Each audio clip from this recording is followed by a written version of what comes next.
Thanks, Steve. Steve mentioned, my name is Roger Wild. I've been with Fluke Calibration for 10 years now. Worked here in the American Fork Temperature. What used to be Hart Scientific is now the Temperature Calibration Group of Fluke Calibration.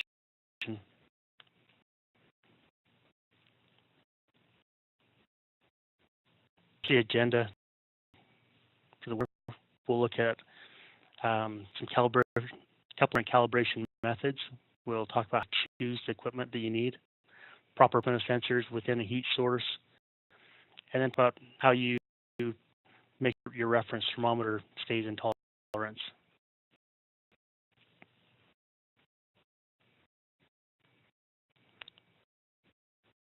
So there's two different calibration methods we're going to look at. The first one is comparison. Basically, this is just comparing a reference thermometer or a calibrated thermometer to your unit under test to make sure they can reading. We'll go through in a little more detail in the coming slides here. And the second was fixed point calibration. A lot of you are probably familiar with using an ice bath. That gives a pretty good idea of, it's a pretty repeatable temperature. There's some a few things you have to keep in mind: the purity of the water, the altitude you're at, and things like that can affect what your actual temperature is there. Well, fixed point calibration, what's shown here is a triple point of water cell, and it just basically takes an ice bath to the next level. We control a few of the parameters that you can't in an ice bath. The water is very pure. It's a specific water pulled from a specific place in the ocean, purified. It's a sealed container, so the pressure is always the same, and it's a very repeat picture. More detail as well. Calibration is the equipment that you typically use, or here's some examples of the equipment. You got your reference standard, temp sources, and thermometer readout. So standard is going to be the that you're using to compare the unit under test. Your data is based on temperature, range, accuracy, and things like that. Examples here: there's a thermistor, precision PRTs, and then your SPRT. PRTs typically will give you the most accuracy. So a lot of times comes up, well, why don't I just buy an SPRT, because that's going to give me the best and it'll work for everything. Well, there's other things that come into play when you're choosing your reference equipment, and we'll talk about that a little later as well. Your sources, very uniform and stable or controlled temperature in order to do this comparison. In some cases, people will use, for example, they're a well-controlled environment, and they'll hold two sensors side by side and do a calibration that way. The uniformity and stability of the room is known, and it's good enough for the kind of calibration you're doing. Maybe that's acceptable, but the general rule, you need something better than that. So these heat sources provide a lot better uniform stability, and it's a known uniformity and stability. And then also we can move those throughout a range. So you're not just checking at one point, you can cover the full range. Readouts, this be selected based on how many channels you require, what types of sensors you need to be able to read.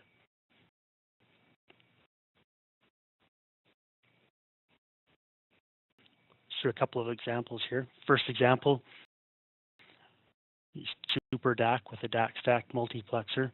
You have your reference probe here, your user test placed in the wrong side of it, or in most you can put a perimeter or UUTs around your reference probe when it's in a bath.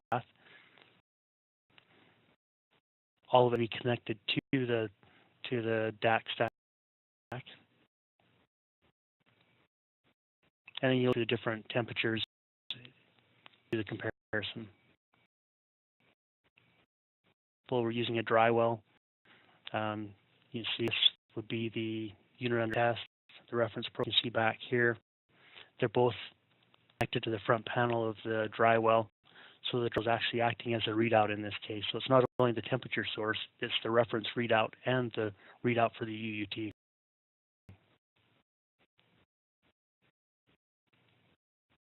And it's where you're just using a dry well. Maybe the accuracy requirement isn't that tight. Dry wells could do a pretty good job on their own. The main thing is, it's like this, you need to make sure you're maintaining your dry well as your standard. So in your previous example, actually both and the next one would be the same, but in this example here, as long as the bath is uniform and stable, we don't care if it's a calibrated, we don't care about the accuracy of the bath itself. It's all based on the readout. In this and in this example, because you're depending on the dry well to be your reference, those would need to be calibrated. In this case, you've got a control sensor down here. That's what's actually controlling the temperature within that dry well. This is your unit under test. Control sensor will be showing up on the display of dry well. You'll just compare that to whatever readout your unit test is connected to.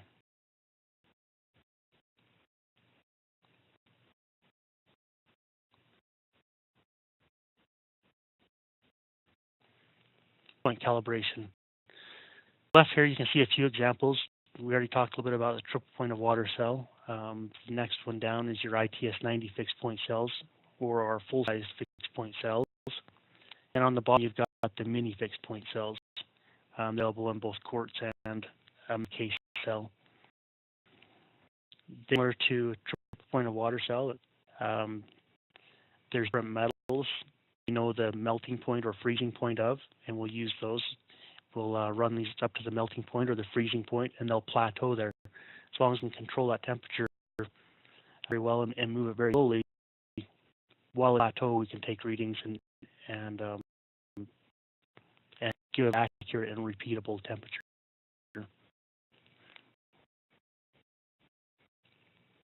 Some of the different materials we'd use in the fixed point cells, you got mercury, indium, tin, zinc, aluminum, silver, copper, gallium. Each one, obviously, would have their own temperature. So the temperature, in this case, it's just being used to maintain or get the cell on a plateau. So the top one, you can see that's the maintenance bath for the triple point of water cell. Thing to remember here is that uniform stability, all the specs you'd normally look at for your heat source are less an issue, or they're really not as part of the uncertainties. In most cases, you're going to look at that as part of your uncertainty budget when using fixed point cells. It is important to understand some of that, though, is to make sure you're able to maintain these fixed point cells during the flow for a significant amount of time. The longer you can hold them in that state, the longer you can use that as your standard. So, for example, if you have a maintenance bath with a triple point of water cell, you're going to create the mantle outside of the bath, so you'll typically dry ice. There's other ways to do it as well, but you'll create a mantle inside of there. So what you'll end up with is a mantle of ice. You'll have water, and then you'll have water vapor. So that's your three, that triple point. Now, when you bath, you want to be able to hold it there as long as possible. If the bath is too warm, what you'll run into is that you just won't. It'll that ice very quickly, and you'll be out of your triple point. If it's too cold, what will happen is that mantle will grow until it eventually freezes solid, and it'll crack the cell and damage it.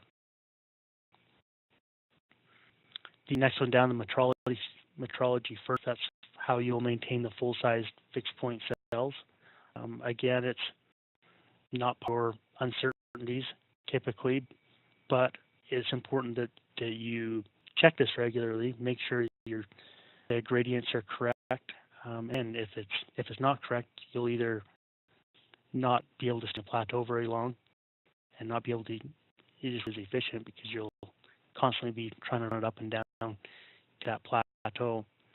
The other thing that will happen is if the gradient is incorrect, when it freezes, it can cause problems. It won't melt and freeze in the proper form, and you can actually damage the cell that way as well. 9060, this one maintains the mini fixed point cells. Well, they're a little easier to use typically.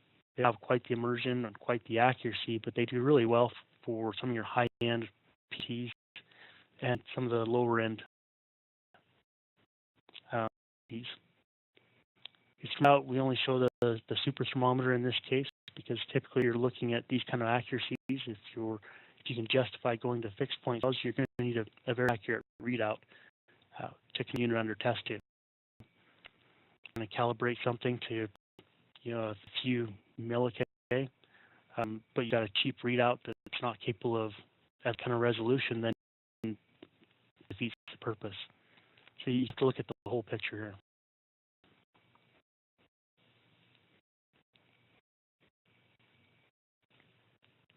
A fixed point calibration all set up. You've got a thermometer readout. You see your T sitting down inside of the fixed point cell. So I have to see, but this little tube here is your fixed point cell. Sitting the cell inside of the furnace.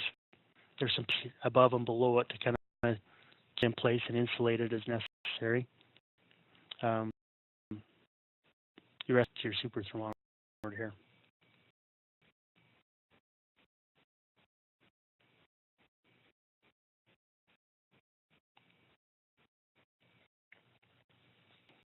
Equipment. What type of calibrating? What shape of the sensor? How much accuracy is needed? What is my range? What's critical when you're looking for equipment? We'll go through each one of these individually here. So here shows you just some general guidelines for the different types of sensors. So inside you've got liquid and glass thermometer. We'll do these inside the lab. If you're trying to do multiples at a time, in most cases you want a fair amount of immersion for liquid and glass. Sometimes they require full immersion. So kind of a relation or less commonly used for that. You've got a calibration bath. A fluid level adapter moves the fluid all the way up to the top of the bath, so you can get a little more immersion out of it and see the level that you're at, or see the liquid inside the thermometer. You've got fire that's lined up to give you a better view of it. You got a carousel. If you're doing multiples at a time, the carousel will hold the different thermometers, and then you'd rotate it to check each one through the magnifier. And then standard that's monitoring the temperature of the bath that you'd be doing the comparison with. PRTs, basic same type of sensor. A PRT is just better with, it's got more platinum in it. It fits certain requirements to be called a PRT. To get them, you'll typically do them the same as long as, or you'll use similar equipment, but it's based on the accuracy that you need. See, on site, you'll typically need some sort of portable calibrator. It might be a dry well, it might be a portable bath of some sort, and then be a reference standard or a reference probe, and route if you need to improve the accuracy over what just your portable calibrator is capable of. If you're doing laboratory, the way is we use calibration baths with a reference standard. The advantage one is something that'll work for the PRTs, it'll also work for the RTDs. Also, when you're using baths, you can get multiples in there at a time. Again, they can be on site or they can be done in a lab. On site, you'd use some sort of portable temperature calibrator. There's portable furnaces that will cover up to 1200 degrees. The limit in there, though, is going to be accuracy, especially when you get it into the high temperatures, at least from ambient. In most requires a lot more immersion, and that type of equipment comes in. A calibration furnace gives you more immersion, so you can run up to high temperatures and not have so much external effect. They have a pretty limited range, but very good accuracy. Tipping in labs with a bath and a good temperature standard. PRTs, really done in the field. They're done in labs, and they use fixed point cells, maintenance and baths, stature, and a resistance bridge.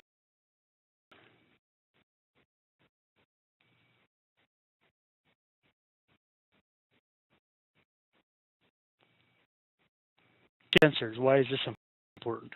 Well, it's pretty to just look at the accuracy requirement that you need and those general rules. What type of sensor do I have? Pick out the equipment. So is that if the probe won't fit in whatever you've picked out for a heat source, or if you can't get enough immersion, it's not going to work.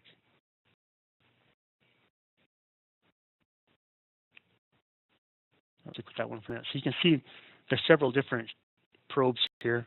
You see like the wire typically don't have real tight uncertainty to them. Inexpensive drill is usually plenty good for this, but look at this step design, and you don't really know for sure what length this is, but it's a step design and made a lot of length here. So for example, if this is a 4-inch sensor and the last inch is smaller and that's where the sensor is, if you put that in a dry well 9 inches deep, we'll have good contact with that sensor, which is in the smaller section. And the other issue is that they don't have enough immersion to get down into the specified working area of that dry well. So in some cases, even though you don't need the accuracy, the uniformity or stability of a bath, that's you end up having to calibrate these in order to get a good fit. So like this, or this one here, both of those are probably going to require a bath to do a good job calibrating. Now there's a lot of times other limitations that you'll run into. So in a perfect world, you'd look at all these and say, well, they should all be done in a bath. But that still isn't always the case. In some cases, the limitations on what kind of fluids can be taken into a certain area where you're calibrating these. And so we can work with you on things like that. This one here, if we go back to this sensor, it's being calibrated in an area where you can't take fluids or certain fluids. You're forced to do it in a dry well. Things like custom inserts that can be cut. So we could insert so that it fits the tip section, and then it's up to fit this section. And if you can't get full immersion, then we could do a custom ref probe that might have a 90-degree bend, so it can come underneath it here if that's going to cause problems. So things we can do to make what we need to work, but just keep that in mind when you're picking out equipment. So I've mentioned accuracy several times. How much accuracy do you really need? A general rule is that you want about 4-to-1 test uncertainty ratio. The measurement standard needs to be 4 times more accurate than the thermometer. In a measurement standard, we need to look at the whole system. So it's not just, well, if I buy an SPRT, I'm 10 times better than most sensors and 4 times better than my very best, so it'll work for everything. Well, it's not quite that simple. You have to look at the whole picture. So again, we're looking at bath, the uniformability, or a dry well, whether or not we're getting full immersion. And there's a lot of details you need to look at. Those all come into play. So if we look at this example here, let's kind of so here's temperature by correlating RTD's elements resistance with the temperature. So 100 degrees, the resistance of a Class A RTD should be 138.51 ohms, and tolerance to fit into a Class A RTD spec is going to be plus or minus 0.13 ohms. If you math, this works out to plus or minus 0.35 degrees C. To calibrate that as a Class A RTD, we need a 4-to-1 certainty ratio. That puts that, we need plus or minus 0.0875 for our reference equipment.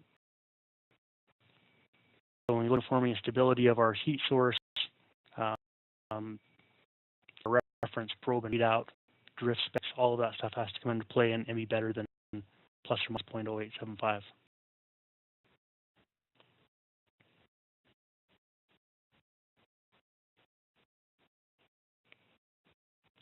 Important. of your application determines the type of reference probe, heat source, temperature readout needed for your calibration equipment. Look at some of your applications. Here's one. You see freezers, -95 to -60. Depending on what you're purchasing equipment for, you want to look at everything that you're calibrating. So, for example, if you're in a pharma facility and you're supporting the whole facility, if you're picking lab equipment to cover everyone's needs, some of the common applications that you'd have to deal with would be super freezers and autoclaves. There'll be some other higher temperatures things, but if you listen to a range of -95 to 135. So if you have equipment to cover everything you need, you want to look at that full range. If you're dealing with super freezers, then you really only care the range of those freezers. So, maybe -95 to -60. In cases, we run customers that they have to calibrate the sensors to whatever the manufacturer's specs are.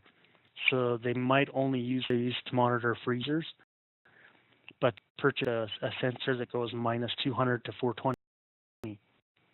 Any applications in their whole facility that ever go above 150 degrees, but they've got the requirements to calibrate to manufacturer specs. So when they put their equipment and buy that goes -200 to 420, that now forces them to buy calibration equipment to cover that full range.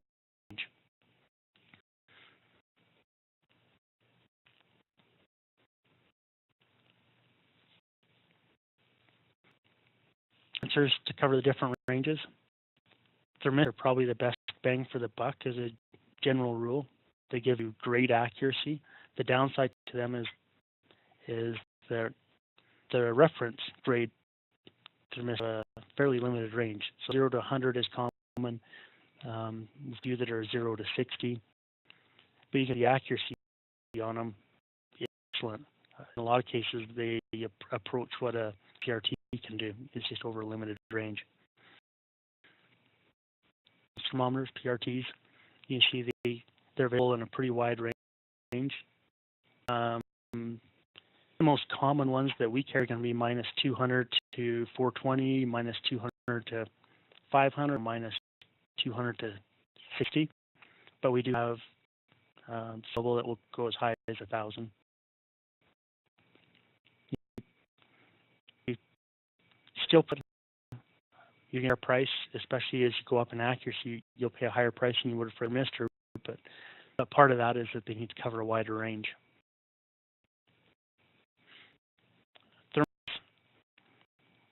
You see them, they're typically used for high temperature applications or applications that don't require a lot of accuracy. They're expensive as a general rule. Now, the case when you start getting into your reference grade thermocouples, they're more expensive. And calibration of a reference grade can start driving the price up. As a general rule, the thermocouples are less accurate and less expensive.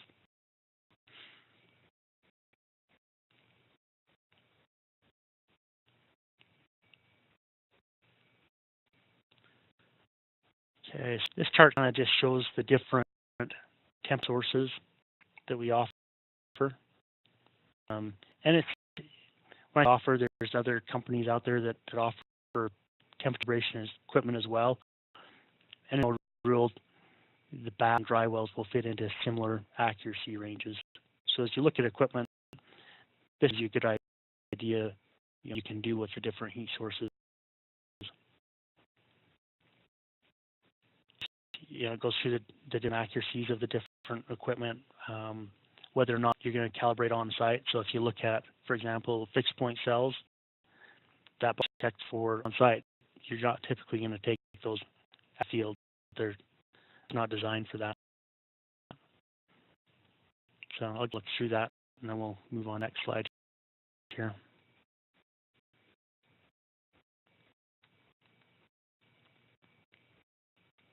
I'll point out there was calibrate multiple sizes and shapes.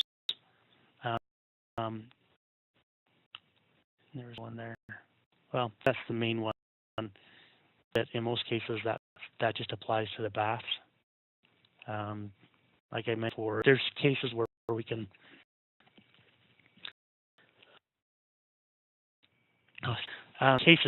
use a dry well and custom build inserts if you need to eliminate fluids, but also need to do different shapes and sizes.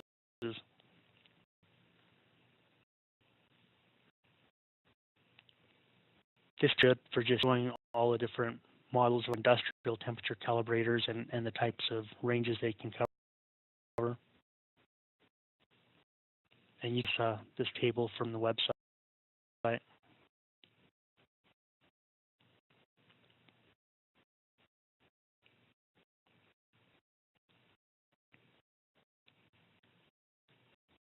Okay, next I'm going to look at is picking a route for the range.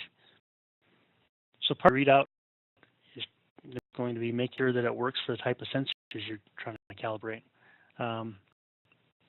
This is a good idea of what each one will do, and most of the readouts are fairly universal. You can see most of them will do multiple types of sensors. If you look at a 1523 or 1524, they cover most of them. It's a little limited to the RTDs, PRTs, things like that. And the 1504 is just thermistors. When you go to 60, you can add modules to those. You can get upwards of, well, close to 100 channels with those. These are all things you keep in mind when you're picking these out. 1595, you'll see it does most sensors, but does not do thermocouples. So just to figure out, make sure it's going to work for the workload that you've got. The point for picking out the readout.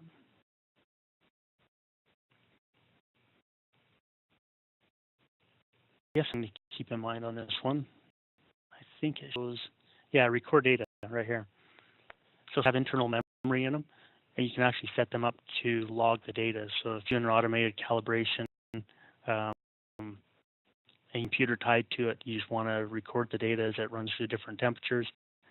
The model that will record are the ones you look at there.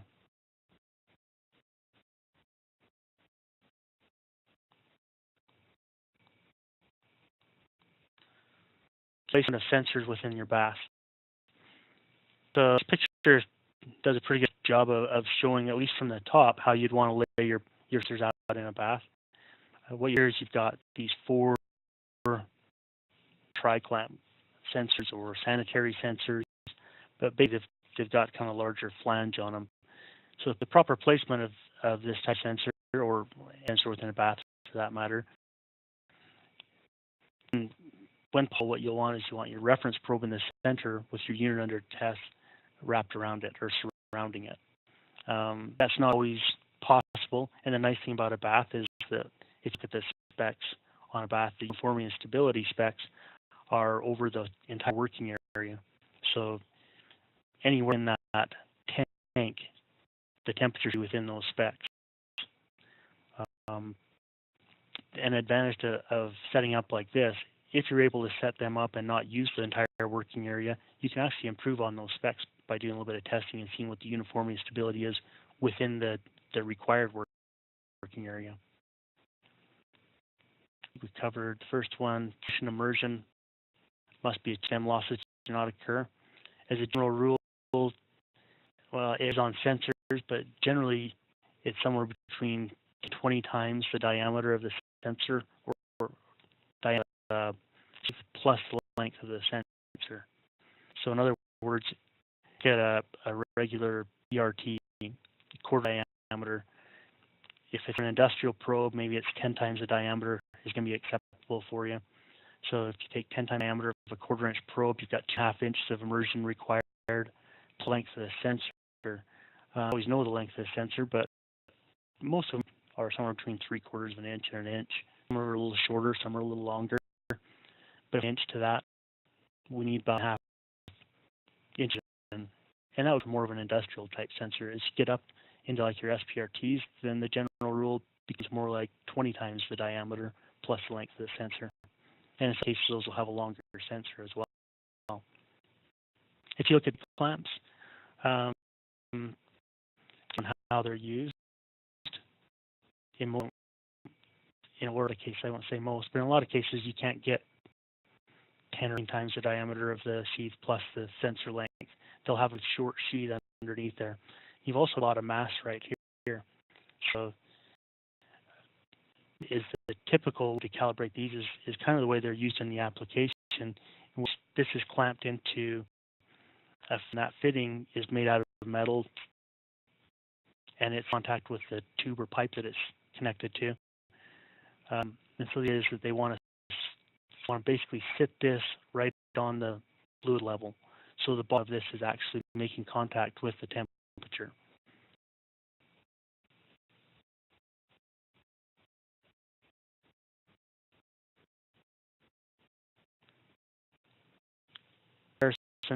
Calibration, or example showing a comparison calibration in a bath again. What you'll notice on here is that this probe is sitting just a little bit deeper than these sensors here. There are a couple of reasons for this. One is this reference probe is 1/4 inch diameter, where these might only be 1/8 inch diameter. Judging sure, I'd say these are thermistors and they're 1/8 inch diameter sheaths, and this is 1/4 inch.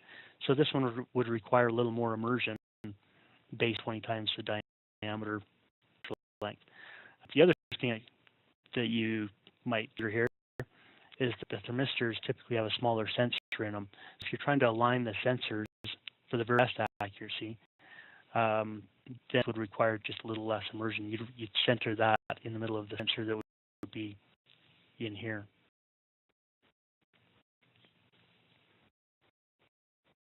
And you have to understand all of that when you're trying to put together your equipment. To some type specs where just the standard uniformity and stability of the baths or the standard specs on the different reference equipment aren't quite good enough for you, then you're considering things like this to improve your over what the advertised specs are. Words, I mean this before, but the uniformity and stability spec on a bath covers this whole area. Well, if we're using just a small area in the middle, and if the sensors are all in a very small area, they're all centered, maybe we're concerned about the instability over a little looks like this. That's probably a lot better than it is over this whole working area. So those are some ways that you can improve your calibration certainties.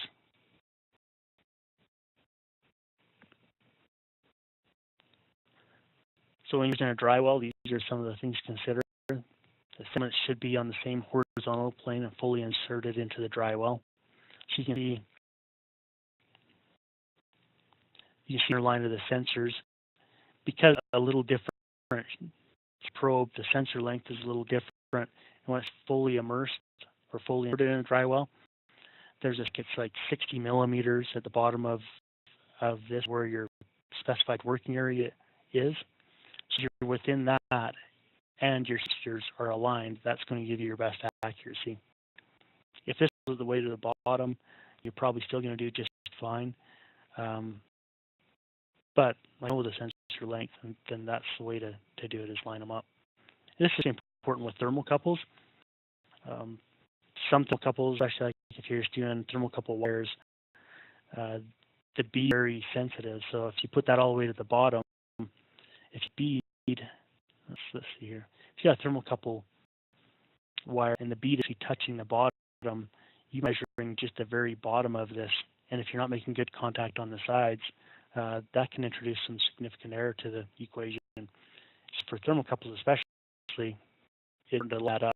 So like if you take small diameter sheet couple or a thermocouple wire, a good general rule or a starting point is to move it up about 3/4 of an inch from the bottom. That center it fairly close to the EWT or the control probe.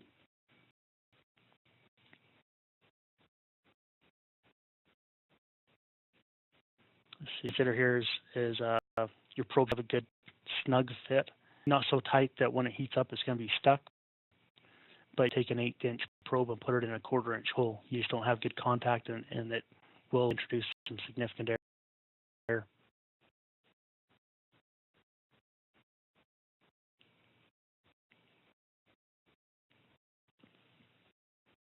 Standards.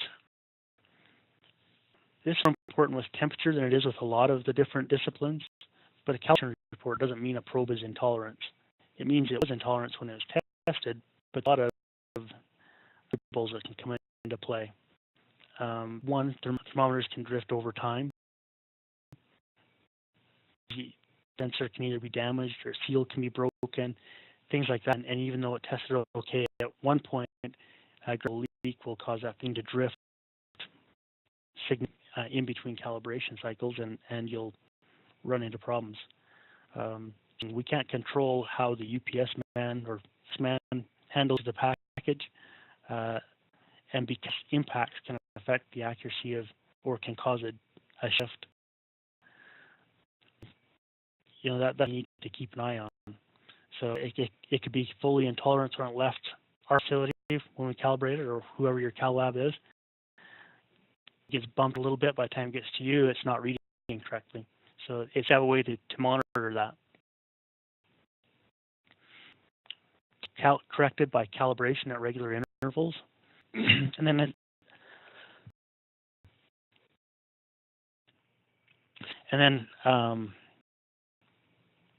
for if thermometers are repeatedly out of tolerance, you need to shorten the calibration interval or replace them. If you've got a sensor that constantly is out of tolerance when it comes back, it could be a bad sensor. You could try shortening the cal cycle to start with and see if that fixes it. It probably just got one that isn't full anymore, so it would just need to be replaced. It's really important to keep good records, because if you've got a sensor that goes out of tolerance and you haven't kept records and tested in between cals, basically all that you've done with that using that reference is in question.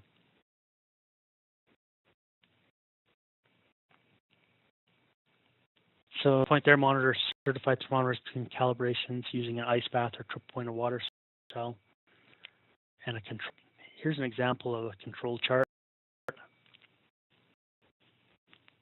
Dates are on the bottom here. This is the RTPW. It's gradually changing.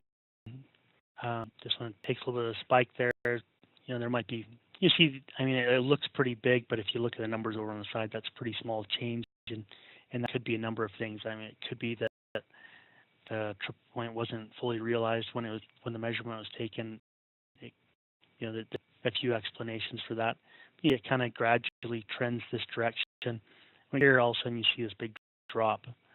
Mostly that's one of two things. Either it was to get towards of the acceptable range, and so it was annealed, which set it back down right close to the starting point, or it was sent in for calibration, and this is after feeding it back from calibration. And it's pretty cool to see like a upward in your resistance on these. Control chart. This one's in temperature rather than resistance, but kind of seeing the same thing. It's gradually trending upward, and then a dip. You got additional measurements here, so it could be that it takes another jump here. Just be due to a bump or a shift use, or it could be, like I said, a calibration was performed here, or it was annealed. Most calibration or annealing that brought it back down. You know, I guess there's a good chance this is where it was calibrated or annealed. It's back here.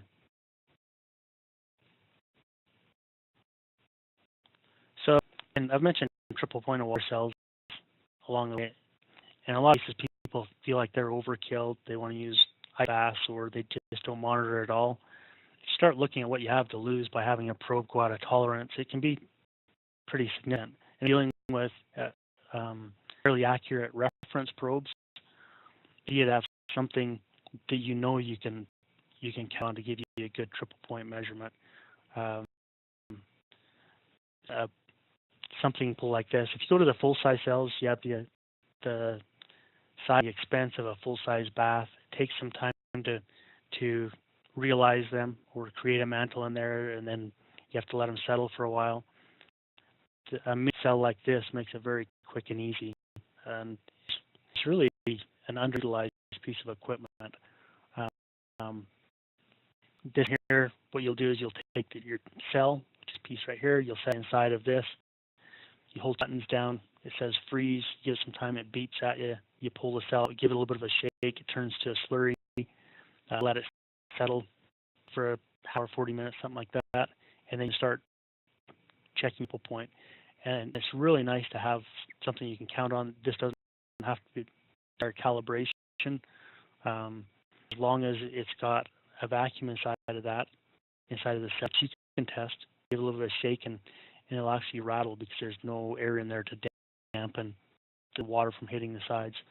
So there's need to test if this thing is functional, and if it is, then it's going to work. Becomes nice, it makes you feel real secure in measurements you're taking.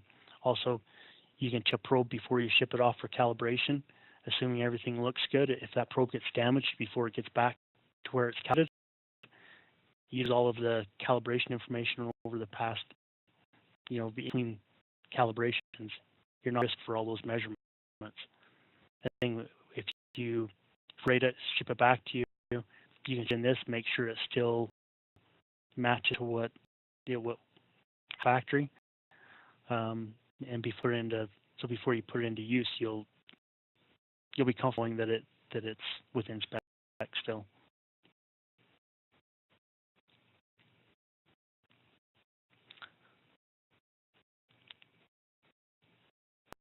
Can the user handle a PRT correctly? Is the user trained? Will the user properly monitor the probe? So these are important things to look at. Make sure the people using these things are trained and understand how delicate they are and how they need to be used. You don't want them carrying on by their cords. I've seen that, where they dangle a readout from the probe cable, and over time it will cause some problems. You'll break some wires and cause some issues with the accuracy. Toolbox can cause the issues with the probe. So all of that needs to be discussed and make sure your people are properly trained.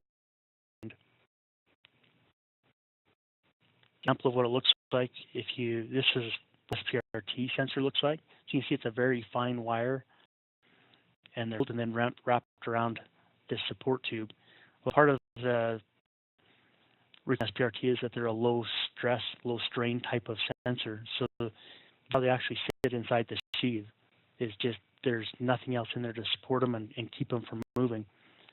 So a good bump can cause these coils to move. It says I can't tell if these ones are actually touched or not. If they're not touching, they're actually shorting, but you've put a bunch of strain into it. That can help with strain, but when they're this bad, it's probably not going to do the job.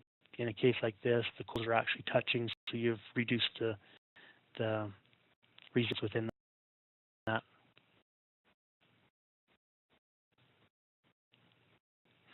It's a joke, but it's something to keep in mind. We've had customers that had problems shifting, and turned out they were using the probe to stir their ice bath. So, it's important to stir an ice bath, but you've got full-size ice cubes in there, and you've got pretty delicate probes, and you're using that probe to stir it. Impacting those ice cubes can actually cause the probe shift. So that's something to keep in mind. To summarize what we talked about, we went through the calibration methods, comparison and fixed point. We looked at the standards, temperature sources, and thermometer outs. Talked about equipment, sizes, accurate and temperature range, and replacement within the baths and dry wells. And we discussed how to maintain your standards. Then we can look at some of the questions. Okay, thanks, Roger. we're ready to take questions. I already received several of them. If you have no questions, please text those in to me to the chat window now, and we'll start answering those. So, right, let's go ahead and join in here on some of these questions. This one is going back to when you're talking about fixed point equipment, you mentioned a super thermometer. So could you clarify that super thermometer isn't really a measuring device, but it's rather a read for connecting a resistive device, correct? It's just going to be the readout that your unit test or your SPRT is connected to.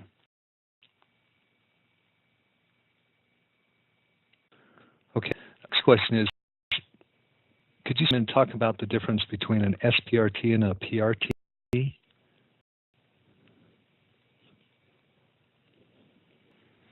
PD, a P, and an SPRT are similar devices. They're all based on resistance. They all follow a fairly curve. Is from one level to the next is really, well, an RTD and a PRT is typically the amount of platinum that's included in there, which makes them fit a little tighter curve or better match a curve. When you go to SPRT, again, the purity of the wire is a part of the. I mentioned their drain design, which means support around it. If you look at a PRT or RTD, a lot of cases your sensor is fully surrounded by, in some cases, like a powder material. You cut one open, you put the sensor that sits down the bottom, and then they'll have powder that was dumped down inside of there that fully surrounds that. So they can take a little more bump without shifting. The problem is you've introduced strain, you allow that wire to move freely. That's your accuracy. So an SPT is basically just like a P that's taken to the next level. Gives you B, but it's also a lot more delicate.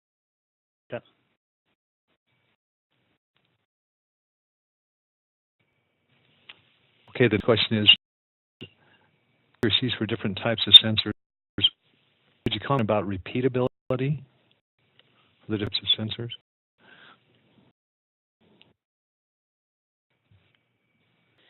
Repeatability is typically part of that equation or part of that accuracy. Vary a little bit from sensor to sensor. I don't know that it necessarily applies to just, if there's a general rule for each type of sensor. Obviously, an SPRT is going to have better repeatability specs than sensor, a lower end one.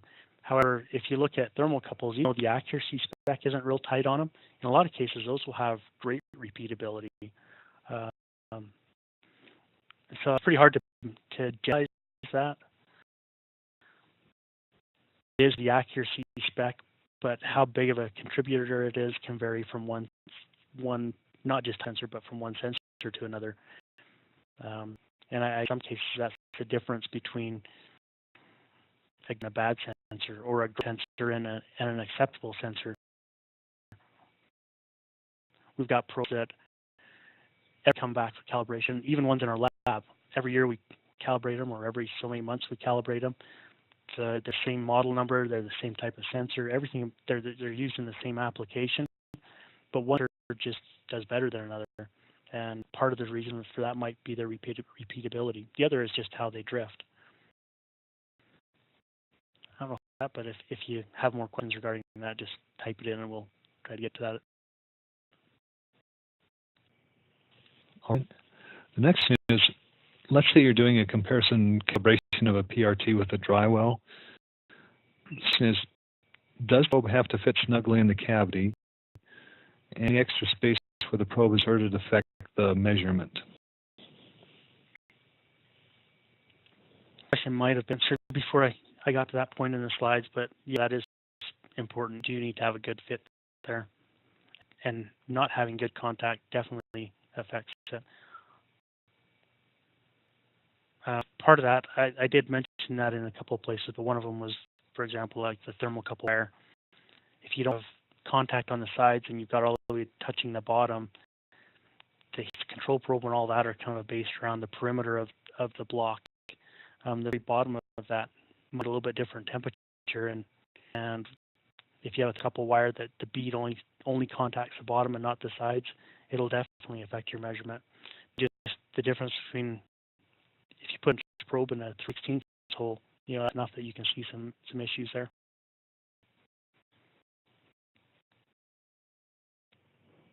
Right. Roger is about calibrating thermocouples. What's the best way to compensate for the cold junction with hardware or software?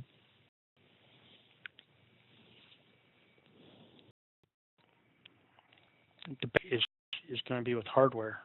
So if you can actually using a junction or adding a junction to a thermocouple when you're doing the calibration and putting that in a controlled temperature. So we've got a drill that actually is designed for that. Do it, but as a general rule, I think all of our readouts that do thermocouples have built-in compensation. So they've got usually a thermistor right in the connector itself of the probe, or a thermistor that's based in the unit itself. In some cases, in the connector, it can be in various places. But basically, what it's doing is it's monitoring the temperature when that connection is made, or where the thermocouple wire connect to the readout. And then there's that and a formula that's based, that the out itself, and the readout will compensate for it. Can't do as good a job as actually holding it at a controlled temperature. So you notice that when you go through the specs that there's always, or as a general rule, there's a spec when you're using built-in compensation or internal comp.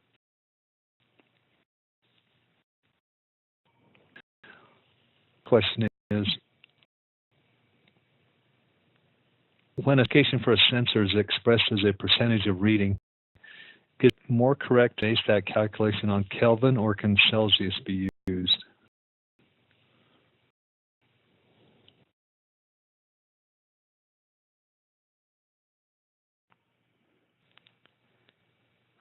That's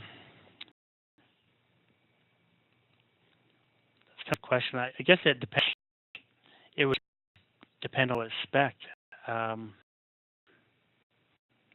It will be based on resistance. So you just have to understand how the manufacturer is speccing that probe out.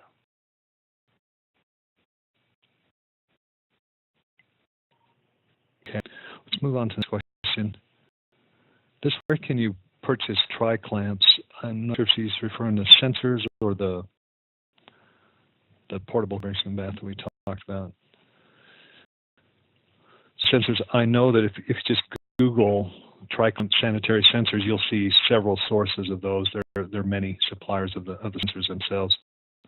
Then the calibration bath that Rod referred to, that was a new product that was introduced by Fluke a couple months ago. So that's the details in that are 6109 and 7109. So if you go to our website, you can get lots of information about those products as well.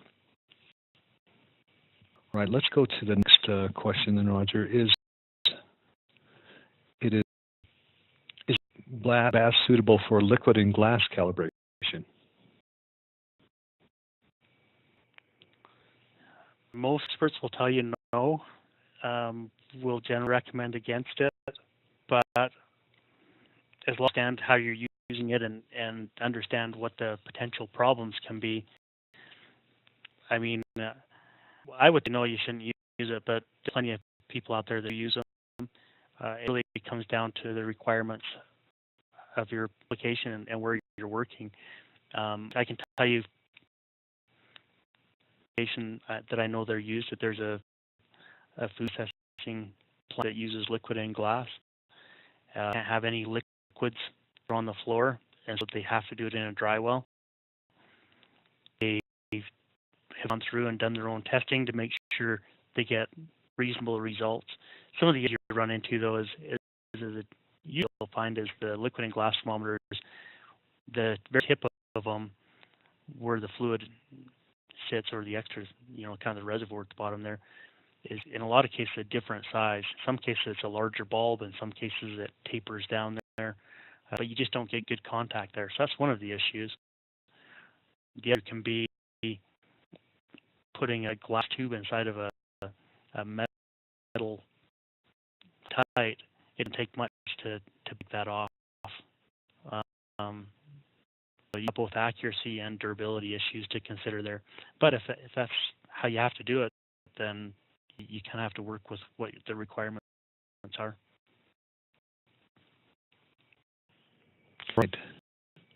Next, what's the difference between a freeze point and melting point for a fixed point cell?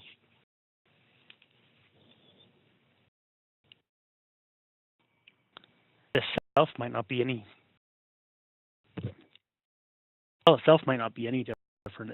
It's just how realizing it. So most of the cells can be used either way.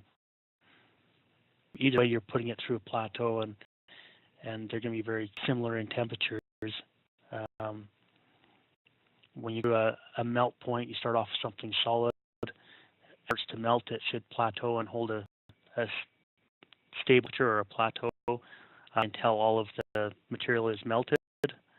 When you're doing a freeze point, you're starting off with it already melted, and you're drawing the temperature until it starts to freeze. Once it starts to freeze, it'll plateau, and same thing, it'll stay on that plateau until it's on solid. And one thing, I go back to that liquid and glass question real quick. One thing I forgot to mention there is if you have to use it that way, if you do have to calibrate those in a dry well, if that's the only option you've got, the thing that you need to keep in mind is if you don't have good contact there and you don't understand how it's going to be, you'll have some immersion. If a dry well is going to have gradients where a bath doesn't, those are all things that can affect it. But some of the ways you can account for that is if you've got one that's been calibrated in a bath and you know it's accurate, then you can put it in your dry well and you can check it at the same points as it was in the bath and see if it matches up. If it doesn't, then you can actually apply offsets to deal with that. The next one is about keeping good records. So you mentioned about control charts, but is there anything beyond that that you would recommend about keeping good records for your laboratory?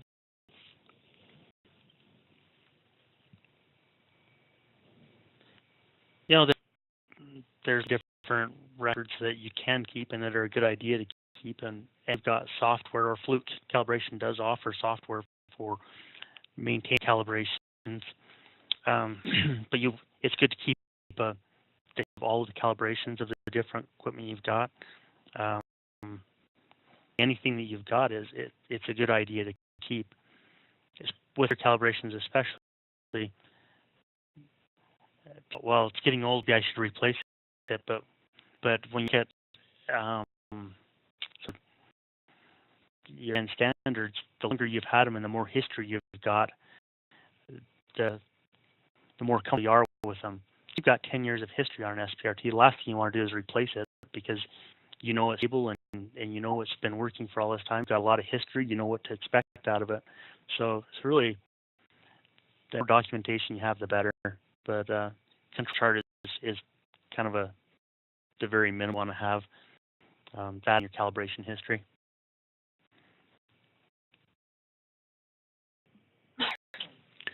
Okay, the next one, Roger, is a specific situation here that I understand, and he says, I really did a calibration check on a triple pointed water cell with a 5681 SPRT.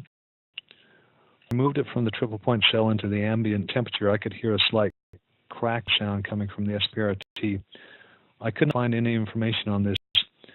So my question, is this normal or should this be a concern? There doesn't appear to be any damage to the SPRT, and we never expose it to your salt bath directly to avoid damage to the quartz.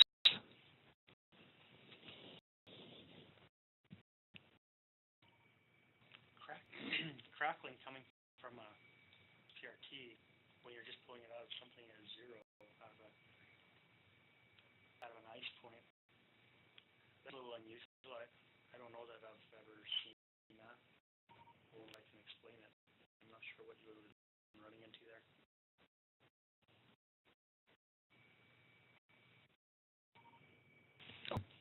Let's move on to the next question. I guess you could call our technical service group and just see if that's something they've heard of before, but yeah, I'm not familiar with that.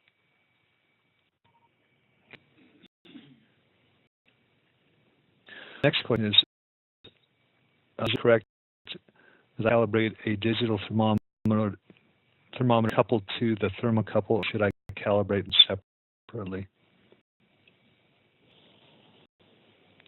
Either way can be acceptable, and in some cases there's requirements that tell you which way to calibrate it. Once there's a system calibration, and I probably didn't cover that. Oh, sorry, I had some microphone issues there. I don't know how much you caught, so I'll start over there. The requirements that tell you which way to calibrate it, the way that both the probe and readout need to be calibrated, or the sensor and the readout.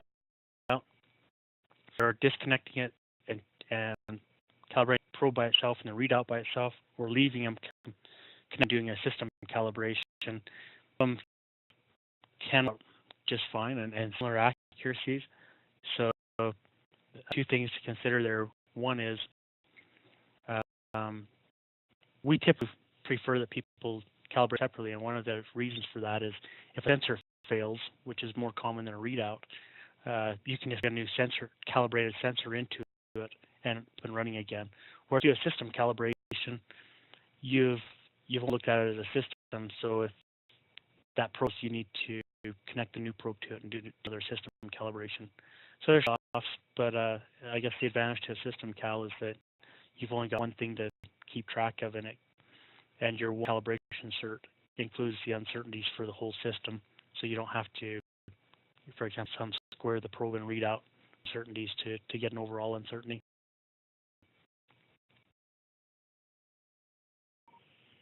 Okay. The question is, which element of the Fluke line would you run to carry out calibration of isothermal media? Are you familiar with isothermal media? What that would, Roger? Sort of what you're talking about there, but if you're talking about there's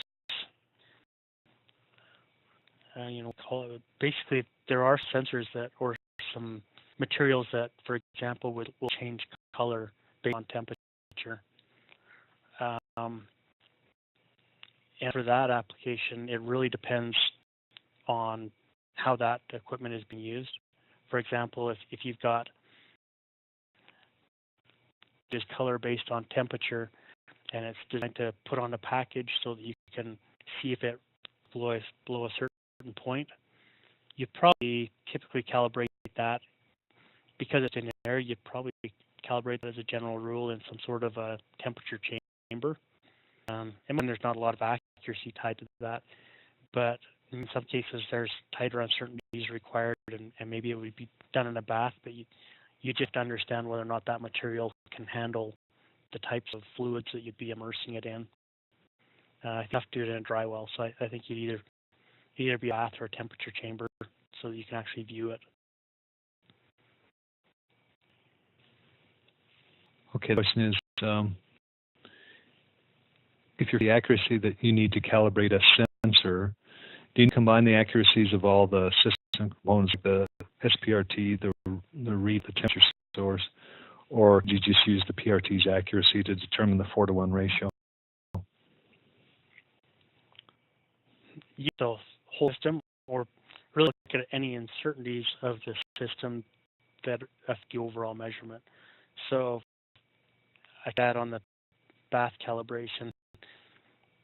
If you look at the spec on a bath, the unit stability specs are very tight. But if you look at the display accuracy, it might plus or minus a degree.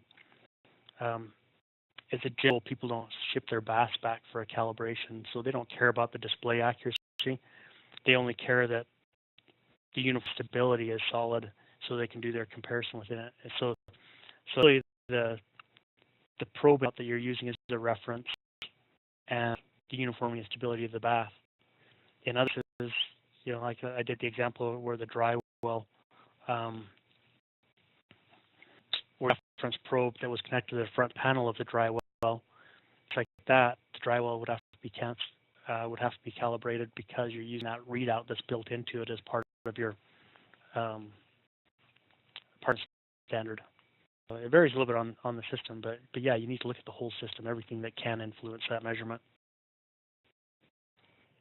And let me mention related to that, we've got an upcoming webinar that talks about how to create a uncertainty budget. I believe it's the end of next month. So if you're interested in learning more about that, how to calculate the total uncertainty for the system, you may want to join that webinar.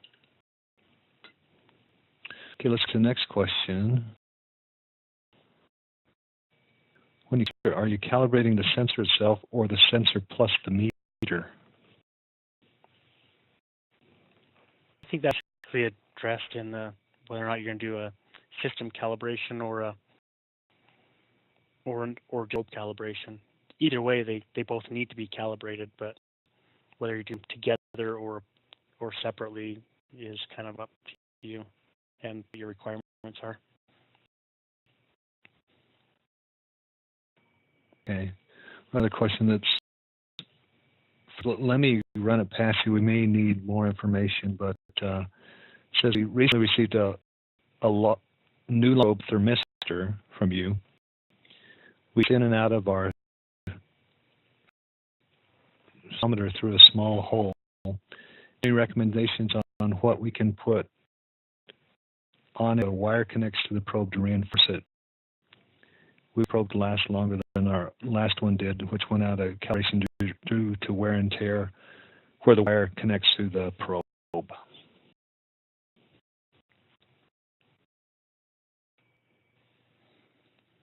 I have to know which model it is for sure, but regardless, you need some sort of strain relief there. And in some cases, just some heat shrink right there, you're running into the wear, something to keep it from being so much there might be all you need. See how it's wearing. But it really comes down to some sort of strain relief there. If you're flexing it a lot as you're taking it in and out right at the connection, or at the transition or handle area,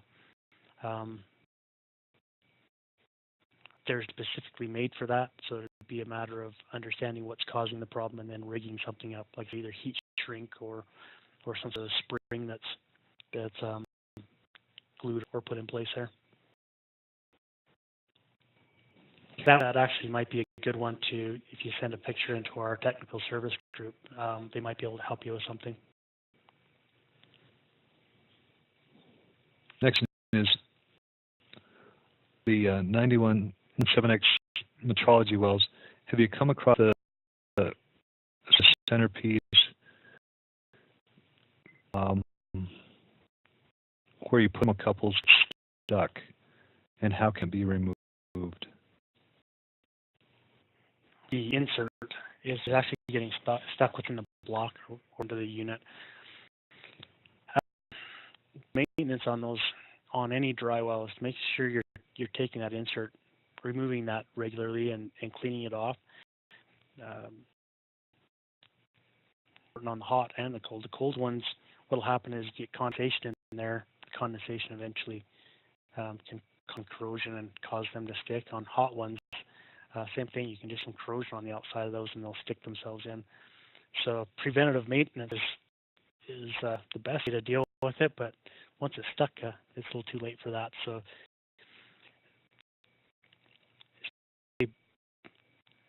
they're getting them out, and in a lot of cases, it's risky regardless of how you do it. It's probably have you contact the technical service group rather than tell you that we've done it, because, like I said, the chance you're going to damage it. So they're just a standard way of getting that out easily. Next one is, in the specification of bath, does the stability, stability considered in the accuracy parameter, or should it be added to the uncertainty budget? The stability, is it part of the overall accuracy?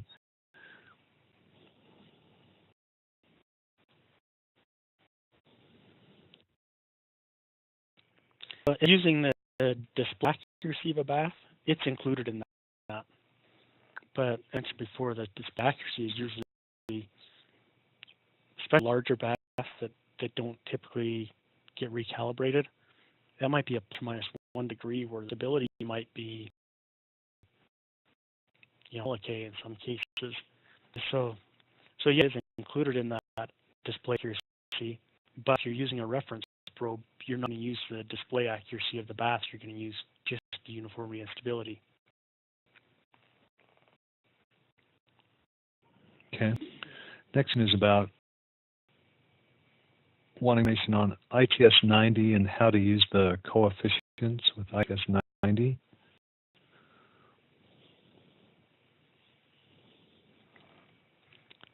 I'm not really sure I understand that question completely, but basically, if you're looking to create the ITS 90 coefficients, we've got a program called Tableware or our MetTemp software that's for calibration. When you calibration with those, you'll plug in the temperatures and different information, or if it collects all of that and spit out coefficients. Those coefficients, our readouts will have a place to enter the coefficients, and so it's pretty forward that way. And then also it'll give you temperature versus resistance tables. You can use those if you're only measuring resistance, and you've done ITS 90 calibration, so that temperature versus resistance table can be used to convert resistance over to temperature for that particular probe. On that, I think we'd probably have to get into a little more detail on what to do to better.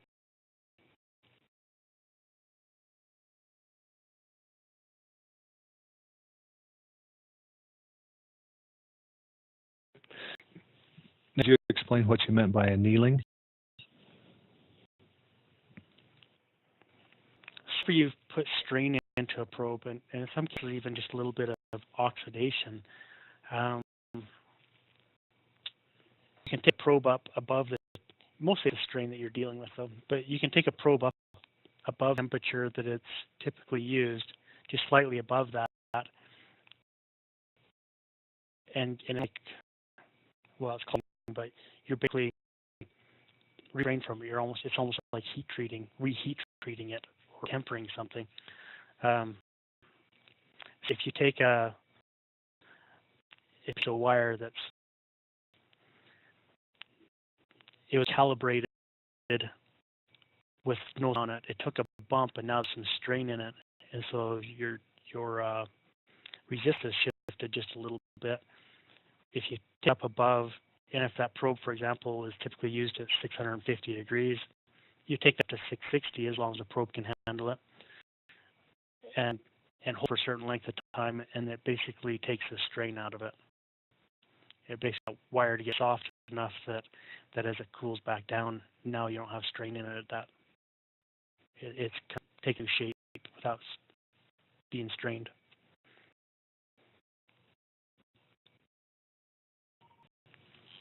Here's a question about, is there recommended calibration interval for the equipment that you're using in the system here? So that would be the probe itself, the readout, the dry well. It's a combination of about three of them. They're asking for the system of calibration equipment that I'm using. It could be the probe, the temperatures, and then the readout. Is a recommendation on how often that equipment should be calibrated? The probe and the readout are going to be small there, but I guess for temperature, I mentioned is a little different than some of the other calibration types, is that those can be based on how they're treated or how they're used. So I think it's pretty common for people to calibrate them on a 1-year interval. If you're finding that stuffing out in that length of time, you might shorten that. If you've got a lot of history on something and you know what to watch for, maybe you can extend that to a couple of years. So there isn't really a standard to be kind of 1 year. And then the bath goes, or the temperature source, uniformity and stability, as long as operating correctly, the uniformity and stability stay pretty solid. In our own labs, because holding into extremely tight specs, we check the uniformity and stability on a regular basis. I don't know what it is, I don't know if it's monthly or quarterly, but we do it more regularly. A lot of people, a lot of customers, and especially if you've got a standard application, you know what to look for. It becomes pretty obvious if the bath isn't stable or if it isn't uniform. You start seeing problems with your calibrations, probes matching up, and but in a lot of cases, people will run for years without ever worry too much about that. Again, onto your probe and readout component, that's the most critical element there.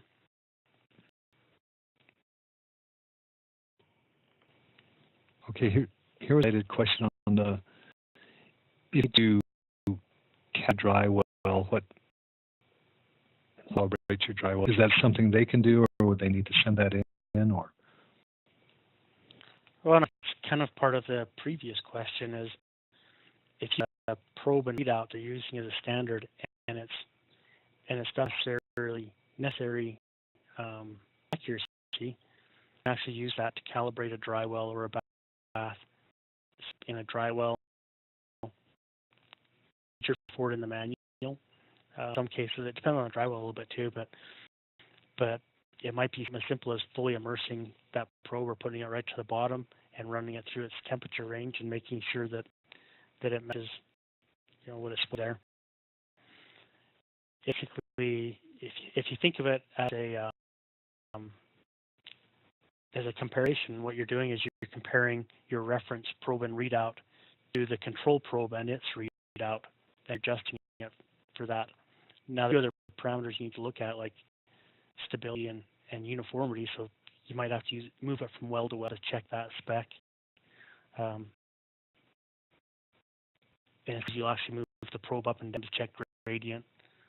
But if in the for a dry well, it will give you, I think, a procedure for calibrating that. Done the same thing. You don't necessarily have to calibrate it, but you probably want to check it to make sure it's uniform and stable. And if your probe and readout have good enough uncertainties or good enough accuracy, you can just move it around and check the uniformity, and then over the length of time you need to check the stability. We got a couple more questions, Roger. I think we can answer right now, and then we'll wrap up. How should triple in water be monitored for an SPRT? Again, there's just a certain interval. Some people, there's just more often, and in some cases, people hold an SPRT to a much tighter spec than just the standard spec on it. So, for example, part of the accuracy spec on an SPRT will include drift. Well, if you're monitoring the drift by checking a triple point, the largest part of your uncertainty is drift, so you can eliminate a portion of that drift by monitoring the triple point.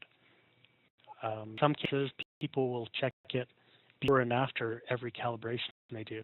So if they need to hold a really tight spec and the drift spec is too much, whether it's an SPRT or even a thermocouple, you check it before calibration, and it not necessarily just a triple point. Like when I say a thermocouple, you'd probably want to get at the temperature you're using it.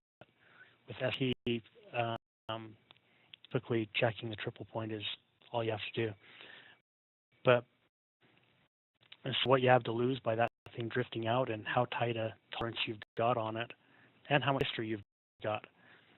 But in some cases, before and after each calibration. In other cases, you might do it monthly, weekly. Some you only do it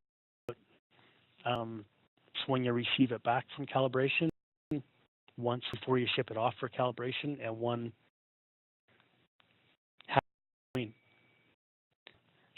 is up to you. Add on history, though. The more history you have, and the better your ability is to catch an out of tolerance issue, the longer you can probably go in between